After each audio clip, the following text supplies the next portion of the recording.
જિલ્લા પંચાયતમાં વિકાસના નામે જોખમી ખેલ ખેલાયો। ભૂકંપ ઝોન 4ની અવગણના કરી બાંધકામ મંજૂરીના કડક નિયમો રદ કરવા ભાજપ કોંગ્રેસના સભ્યો એકમત થયા। જિલ્લા પંચાયતની સામાન્ય સભામાં સર્વાનુમતે આ નિર્ણય લેવાયો।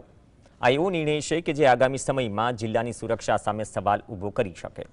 પૂર્વ જિલ્લા વિકાસ અધિકારી જે.એસ. પ્રજાપતિએ ગ્રામ્ય વિસ્તારમાં થતા બાંધકામોમાં શિસ્ત અને ગુણવત્તા જળવાય તે હેતુથી એક પરિપત્ર અમલમાં મૂક્યો છે।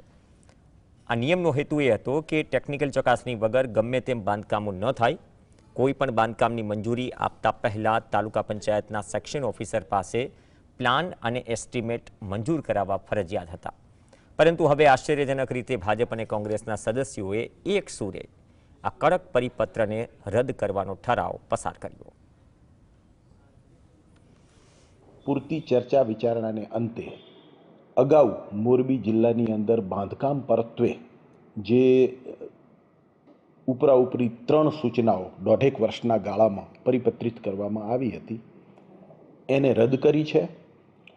અને જ્યારે સામાન્ય સભાએ એને રદ કરી છે ત્યારે હવે રાજ્ય સરકારના ગ્રામ્ય વિસ્તારની અંદર બાંધકામ પરત્વેના જે નીતિ નિયમો છે એને સુસંગત રહીને મોરબી જિલ્લાના આમ નાગરિકોને કોઈ અડચણ ન રહે એ રીતે એક સુસંગત સૂચનાઓ બહાર પાડવાની રહે।